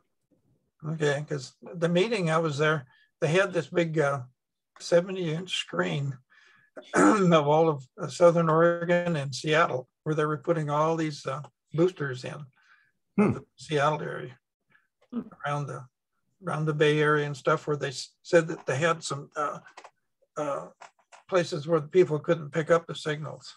Right. They're putting them all on the hillsides. Well, aren't these stations that are boosters that are way out of the normal range? Or are are they on, I guess you're saying, are they on frequency, or are they translating to different frequencies? Oh, no, they're on the same frequency. The boosters, yeah. The booster, which is kind of hard to do sometimes. Yeah, Ken was saying that they were having little problems with it, for those up there. Yeah, I mean, they're basically co-channel stations, and you get, like phasing, you get different phasing delays and things, and it's like it could cause more problems than it's worth. Yeah. You got to get the isolation between the receiving antenna and the transmitting antenna. Yep. Well, you get nulls and peaks. Right. Yeah. Very close nulls and peaks. Yeah. Anyway, I'm surprised how far 2 watts will go. I mean, if you got line of sight, it really, you can go a long way. I mean, it's not real, as you know, it's not a real strong. Do you live over on the east side or west side? I'm here at Clackamas, so I'm staring at it. Yeah. But I drove from Seattle coming down, and anyway, gosh, I picked it out there. Well past Woodland, but it was raining, and so when the windshield wipers went up, the station went away, and then the station had come back on. Yeah. It was. I think you got one of those wire in the windshield type antennas. No, it's really on the fender. It's doing some phasing issues with and the windshield wipers adding as another antenna poking it out of phase or something. Yeah. Mark, has all that volcano messed up your ham listening? You talking about the one in Tonga, you mean? Yeah. That's nowhere near here. But that's a lot of ash in the air, right? I mean, they did have. It did cause a tsunami, and it's here they're like a hair trigger. Any little wave, and they're all these warnings out. It didn't meet their criteria, and so they didn't put a warning out because. So I wake up in the morning and I hear there was a tsunami, and it actually went into about a mile from here. It flooded the restroom out in one of the beach parks. And so I was thinking like, wow, that seems to me that's more. I mean, they've warned us about other ones and nothing happens. So here's the one they don't warn you about, and it does some damage. Nobody got hurt or anything like that. But and there's no apparently there's no. I don't think there's any hams that are active. I mean, there's licensed hams in Tonga, but apparently there's not any that are active on the air. Because I was expecting to hear, about communications from the ham radio operators. But I guess nobody was really set up there, which is, I bet you that's going to change now. And because when they lost their cable, or I guess it's probably still down. HF would have been down for the severest part of the eruption because it made its own lightning, thousands of lightning strikes. So it would have noised up the HF band. But as soon as that would subside, they would have been able to communicate on HF anyway. But, it was the strangest eruption too, right? They're going to call it a special name because it was only 10 minutes long. So it's really bizarre. We didn't hear anything, but I guess they supposedly heard the boom in Alaska. But it's a real low frequency wave, I guess. But nothing that I know of was here. And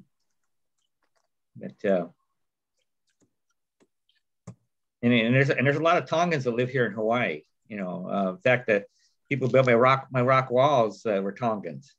And there's I think more Tongans live out of Tonga than live in. I mean, there's a lot of Tongans in Hawaii and probably in the mainland and Australia and New Zealand. Is because it's I think there's 100,000 that live in Tonga proper, and then the rest of the Tongans live somewhere else.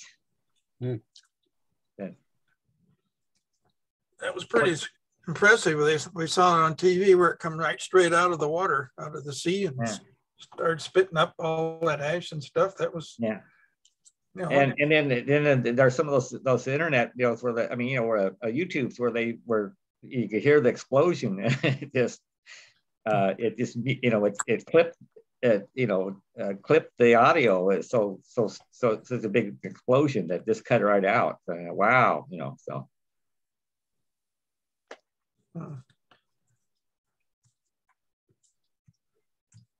You look at the how the undersea cables are set up out there. It goes past Tonga, and I think they get their feed from. Is it Fiji? I think I can't remember which one's which. But the cable doesn't, so it's a spur that comes off one other island that comes over to Tonga. So that's why they got, it's just one cable coming in there. So they need to change that. I guess there's some islands that are course, I don't know if they'd put a cable down the trench or not, because there's a big deep trench right next to Tonga. See, so but if they could drop a cable down there and run it across to on the east, it could make a loop then. So yeah, no redundancy there, was there? No, there isn't. No. Yeah. And even if there is, you still get hurt. You know, most of the fiber of this island is running on telephone poles. And then there's a loop around the island, but it's gone down a few times, you know, and it's like, I'm thinking like, what? Well, it's a good thing you got an HF station there, right? Yeah. Oh, yeah. And there's a lot of us that are active. We have active nets on every day, well, you know, Robbie's. I hear Robbie once in a while in the morning.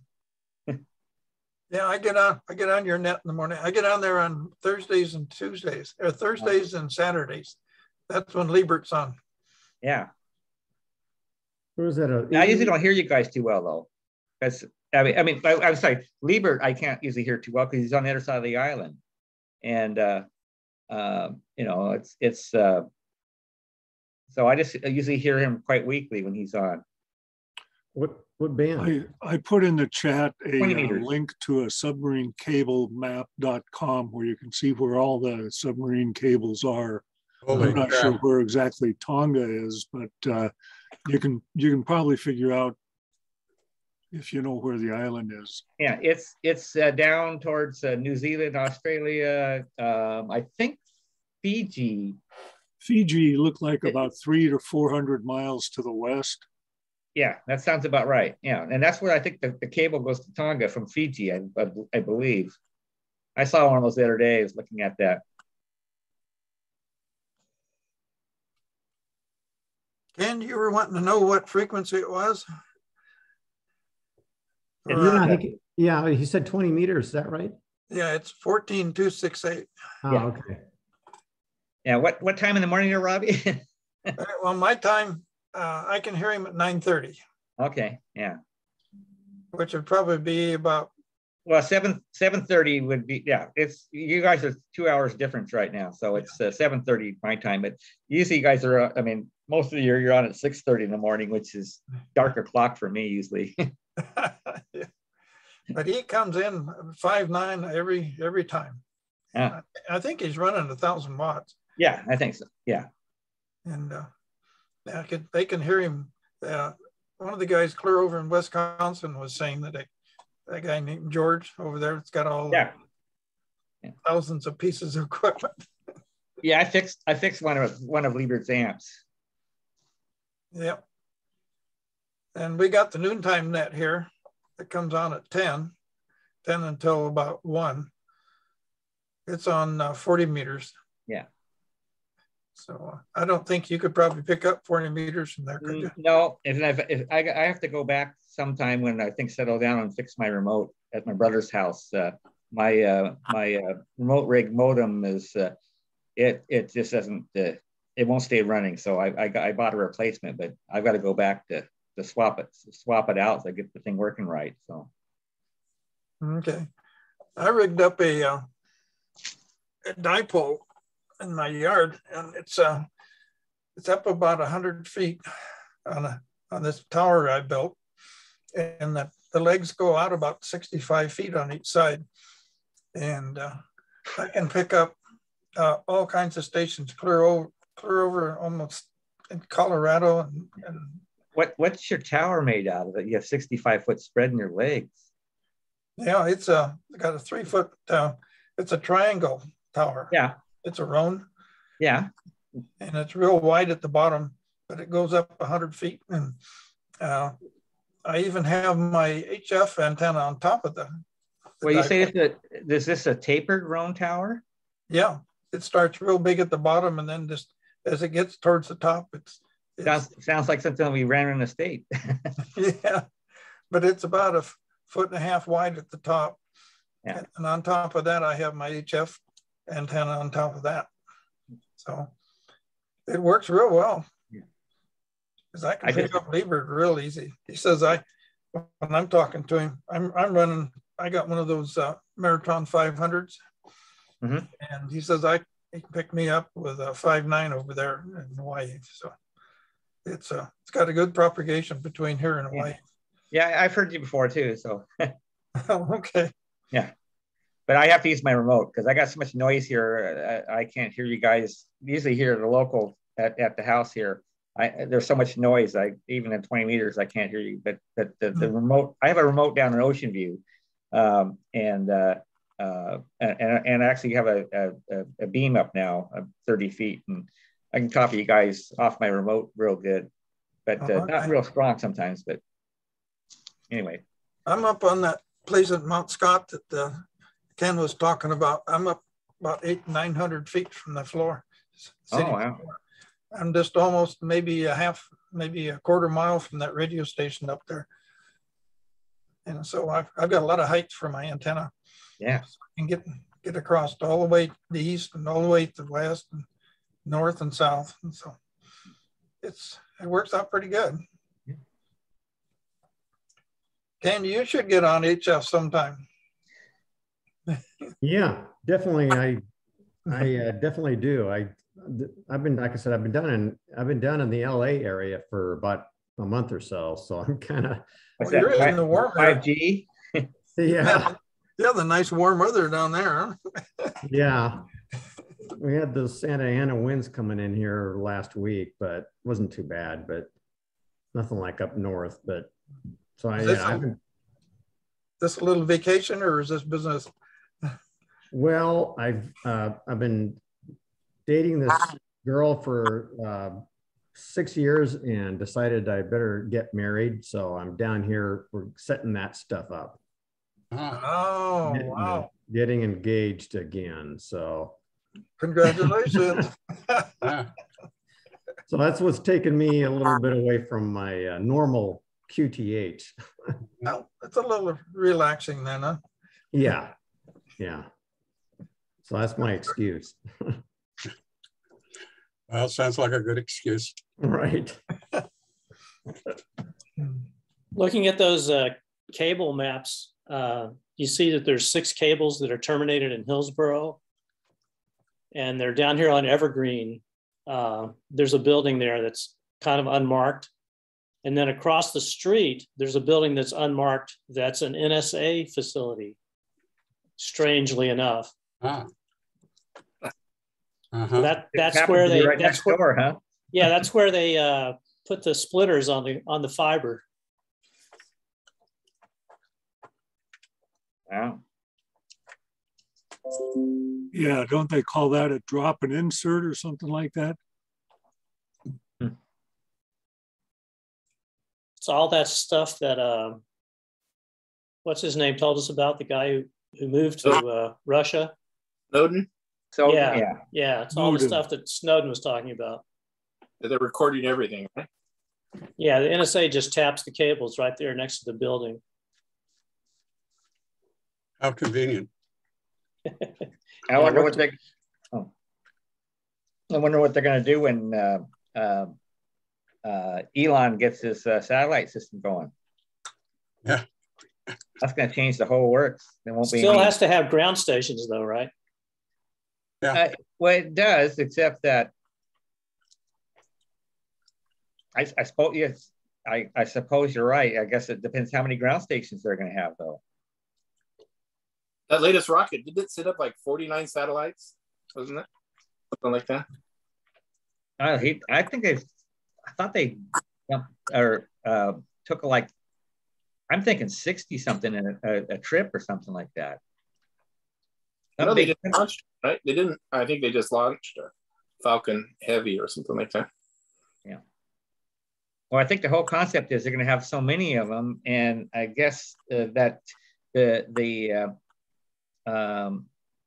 trip going up to the satellite and around and back down is faster than going to the fiber, and so the financial institutions will pay for that, pay heavily to have that extra nanosecond faster propagation, so they can beat out stuff in the financial market. It's crazy, but I guess, part of the thing. All it takes is a nanosecond to buy and sell stocks, right? So. Oh yeah, a friend of mine has Hughes for his internet, and of course that's geostationary. Oh God, the lag is awful there. Yeah. But these lower orbit little satellites, why, of course, they're a lot closer. Yeah. Getting more of those satellites up there, the UFOs are going to have a heck of a time trying to get into Earth. They're going to run into too many of them. I guess they got a Russian one that's falling, right? It didn't stay up there. It's coming down somewhere. That they launched on Christmas. Yeah, and we've got a booster that's crashing into the moon. Huh. This was 2015, I think, that this was sent up, and then the booster, when it was let loose, was supposed to come back and land, but it got mixed up. Anyway, it's supposed to end up on the backside of the moon, March 5th, I think. That'd be the first man-made object to crash into the moon. Out of sight, out of mind. Not on purpose. Not on purpose, yeah. Right. Maybe it'll land in that UFO station behind the moon. Yeah. Crash into it. Well, that telescope made it, we're 1 million miles out there. Made it to the L2. Yeah, it's going to be a while before they get everything aligned up and all the mirrors ready to take pictures. Is it going to be about 6 months for calibration, something like that? Maybe 3 months. What's bizarre is that heat shield. You would think that all it would take is that piece of dust that it would go flying right through it. Right? All it is a kept on film. Right? No, you just want to avoid the dust. Yeah. Don't want any dust. And maybe that's part of the positioning. Maybe there's not much out there, hopefully. I guess they said that the gravity is less, right? Too, from the sun or moon, earth, all that kind of stuff. So it takes a lot less to keep it out there. Oh, I think it's I forget they have a term for it, but I think it's kind of Lagrange point, something like that, right? And I think that's where I guess is kind of in balance between the gravitational pull between the Earth and the sun and so forth. So it basically wants to stay. It takes very little fuel to keep it where they want it. Yeah, so it was Lagrange, the mathematician, who figured this stuff out, like in the 1800s, that there was this stable point. Yeah, which is terribly amazing. For sure. and so the point of it, though, is, I mean, aside from its low energy spot, but it's also in the shadow of the Earth with respect to the sun all the time. So it doesn't have all that, solar radiation to deal with. I didn't realize it was going to be in the shadow all the time. I think so. I would also think that the dust and the different things are probably also, unless they happen to be coming in from a different angle and transiting to, they probably the stuff that is in that area is probably pretty stable. See, it's a long ways out. Yeah. Well, but also because the gravity between those points is kind of in a null point. That interesting. I would think that the meteor showers would have some impact on it out there. If we're going through the comet tails, whenever we get like the Leonids, yeah, that would have some impact on it too, especially if it's in the shadow constantly. That means it has to be on the outward side of the Earth. So it's going to have some gravity with respect to sun and Earth, otherwise it take off. it's just a constant small gravity that's got to deal with. I think they were talking about the heat too, right? They need it to be very cold. Yeah, to the infrared. Yeah, so the infrared. So they got to keep the reflections from the sun and moon and earth off of it. You got to keep your sensor cold.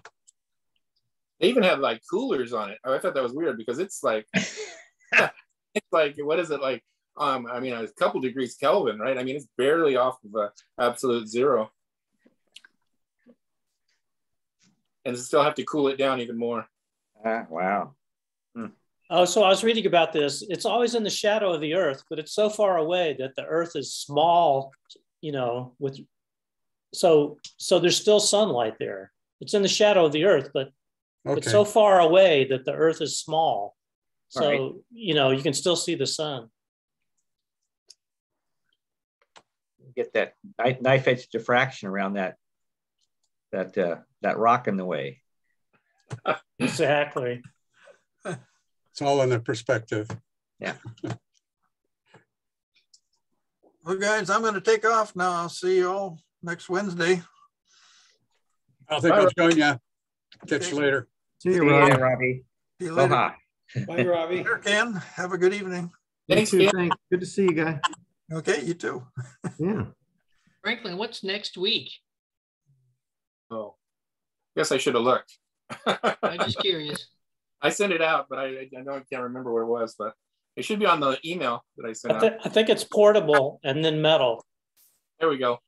Portable. Oh, I can do that. Yeah, you got portable next week. Cool. And darn, I won't be able to make it.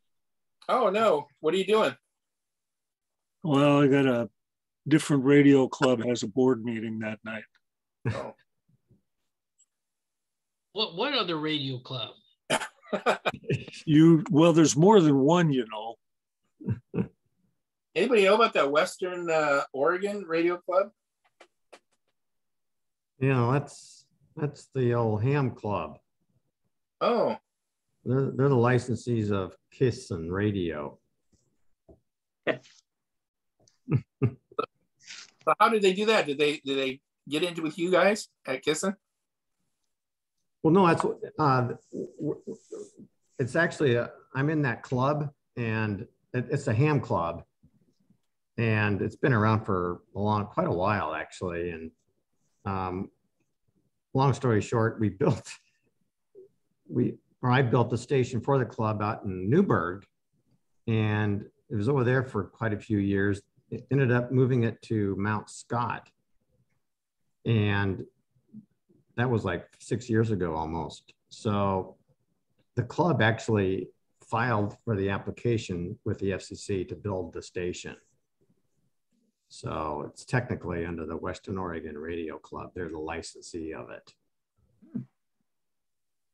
You know, they're basically, it's a small ham club, and there's mainly VHF, UHF type guys in that one. So that's how that one got started. Did it take a lot of money to start that? You know, a lot of it got, there was, when we built the station in Newburgh,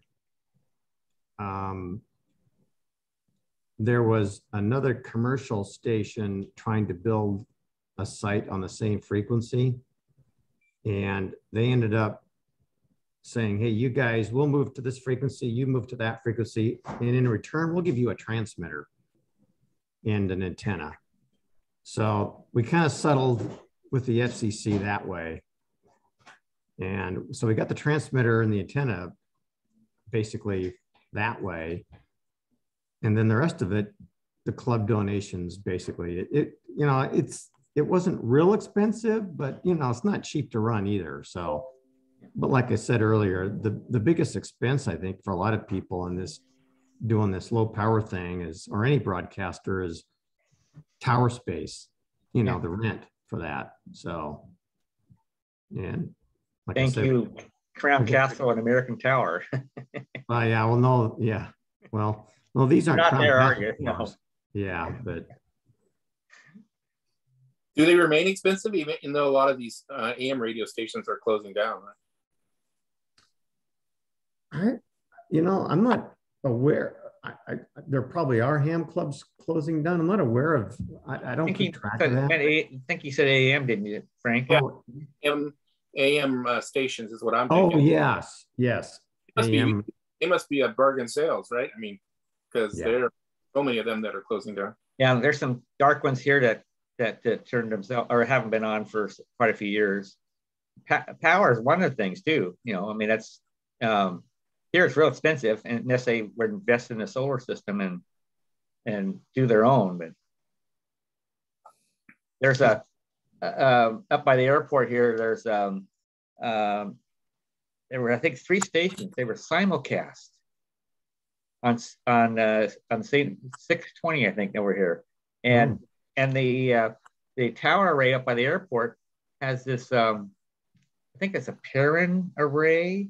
I'd never heard of it, but they're it's like a top-loaded tower system. So it's only 100 feet tall for 620, and there's 5 towers. And anyway, when I first was moving over here, it was on the air then, and there was a guy who was kind of taking care of it, and he told me that they'd have it. They were running on low power, like nighttime power, like at 8 kilowatts, because when they would go up to high power, it'd flash over and trip the breakers and go back off. So I'm thinking that probably there's corrosion on the insulators and stuff, or salt traces or something, and maybe that's why it was. It's just a guess, but it's been dark for quite a few years now. But I think part of it's just they're not making a lot of money, I think, anyway, and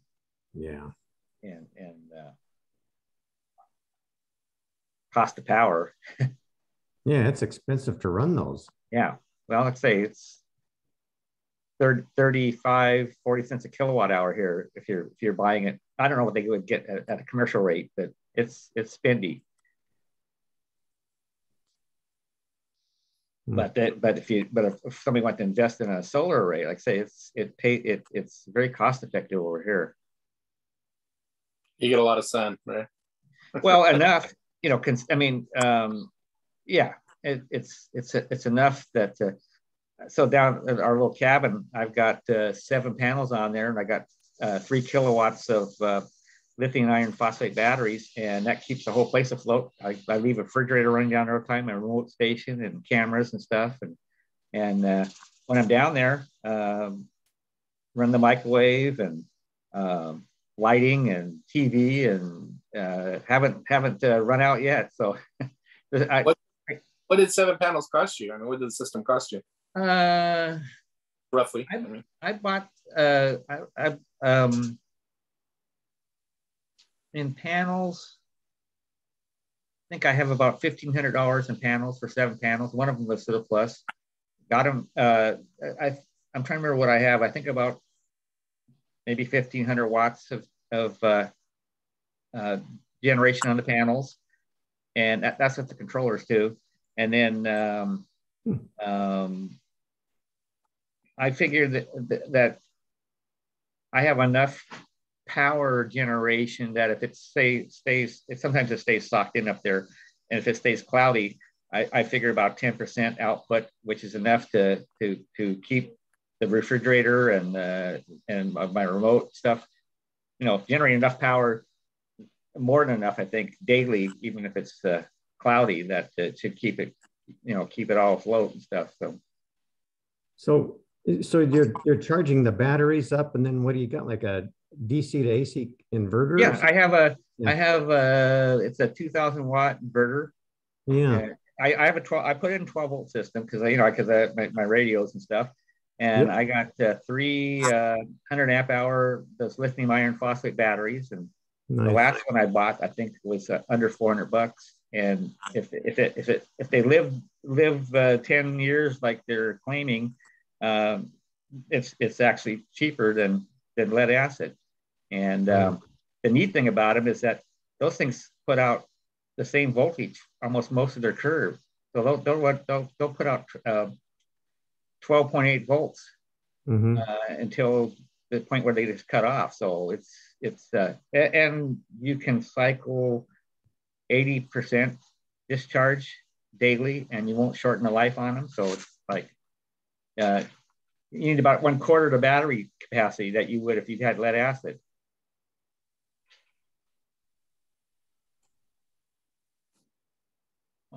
Sounds really sweet. Sounds really sweet, Mark. Yeah. Well, I would have spent more to put it just to drop power in than that. But that was my budget. Like, it's going to cost me $6,500 to connect up and pay the electrician to drop power and all this other stuff. I said, like, geez, I didn't spend anywhere near that, and I don't have an electric bill, so it's pretty neat. Nice.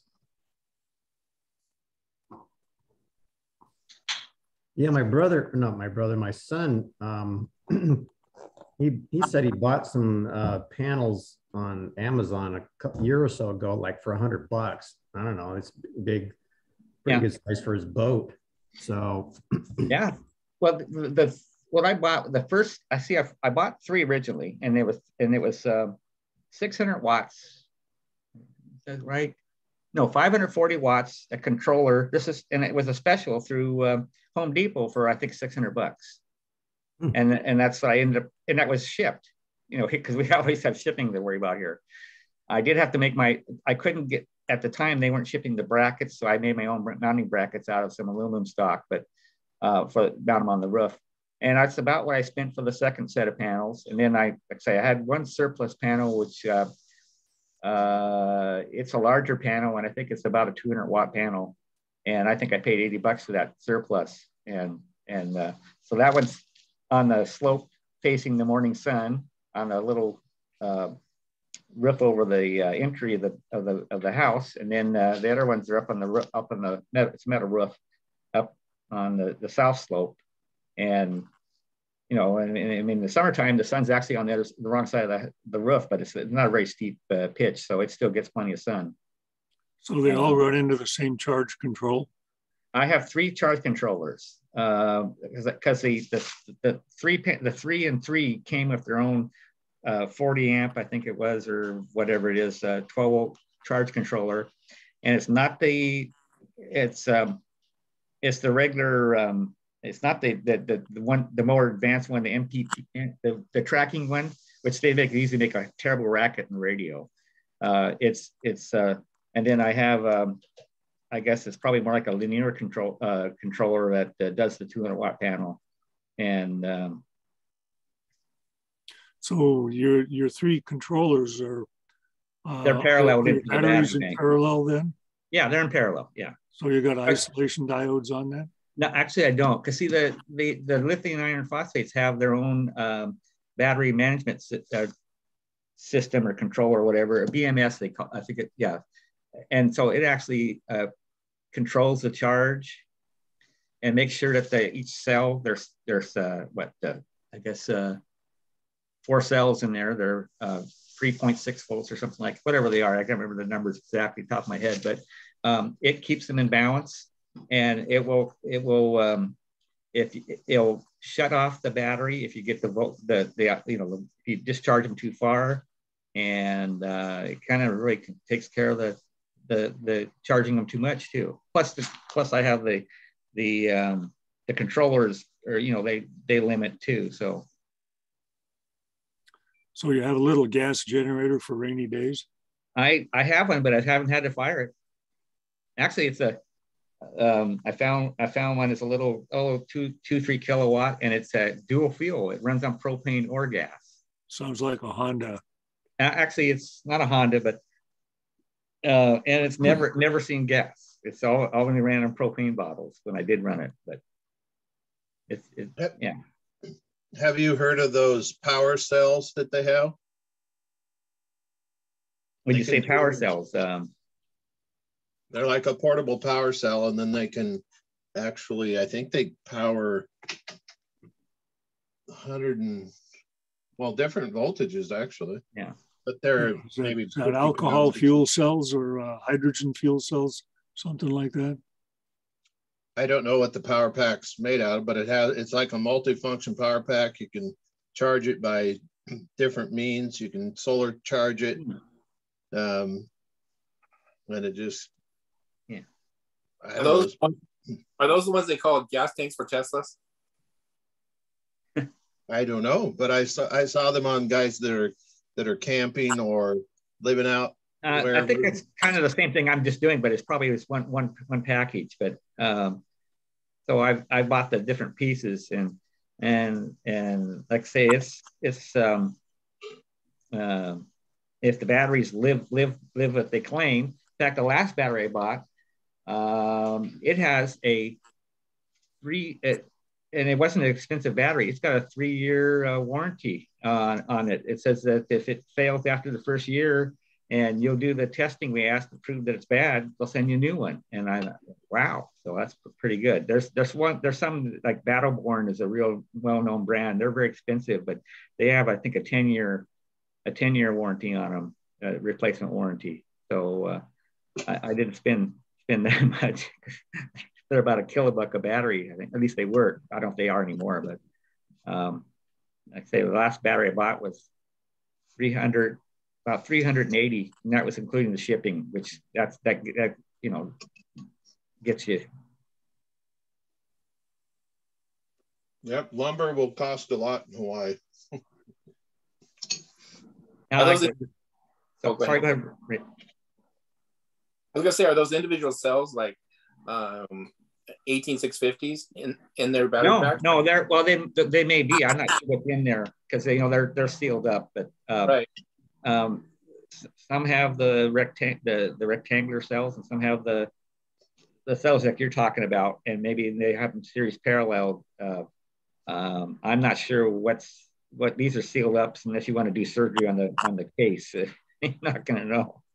Yeah, I've seen them before where they have they have a bunch of 18650s with a battery management system, all in a 12-volt package. They use them for wheels, but they're very expensive, like you said. Well, actually, some of them are, but the prices come down. And this one is called Chin. I mean, it's a Chinese one, like most of them are. It came out of Amazon. I tried buying some from on that AliExpress or whatever like that, and they come back after about a month. And one tried to cheat me on something. They said they had shipped it, and that my time had went by where I would have received it, and I had to go. I finally was fortunate. I got the PayPal to investigate, and they found the tracking number, and it was a duplicate tracking number. And they both went to Los Angeles anyway, so they said okay, refunded my money. So I was I'm not buying stuff from them anymore. So it's cheaper, but you're just gambling when you buy from that website. And I'm gonna have to get some dinner going here. So. Hi, Mark. Yeah, I'll see you. Good talking to you guys. Good to see you, Mark. Yeah. Yeah. I'm gonna go check out the website there too. There. Take some next week. We'll take some schematic pictures and show us your setup there, Mark. Okay. See ya. See ya. All right. Bye. Yeah, I'm gonna watch some TV before it gets too late. Okay, guys. We'll shut her down here too. Bye. What are you going to watch, Ben? What? What are you going to watch? Well, I'm going to watch Ozarks. That just came on Netflix. I don't know if you guys saw that. If you like Breaking Bad. Breaking Bad. I like Breaking Bad. Was good. Oh, have you seen Ozarks? No, I haven't. Oh, try that for sure, because I think you'll like it. Sounds good. It's on the same idea as Breaking Bad. So really, is that Gilligan's thing too, or the whaty? Is that Gilligan's thing, that producer? Actually, I don't know. I don't know who did the Ozarks, but yeah, try that and see what you think. Okay, we'll do. All right. Bye. Bye. See you guys. Bye, Ken. Thanks for coming. Nice. You bet. Good to see you guys.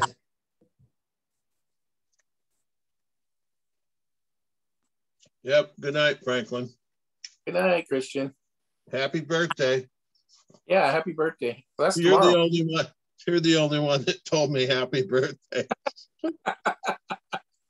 Because I'm a nice guy, yeah. Then Pat acknowledged it, but the rest of them, they ran for the hills. Yeah, really. It's like maybe it was those that I collect gold coins. They didn't want to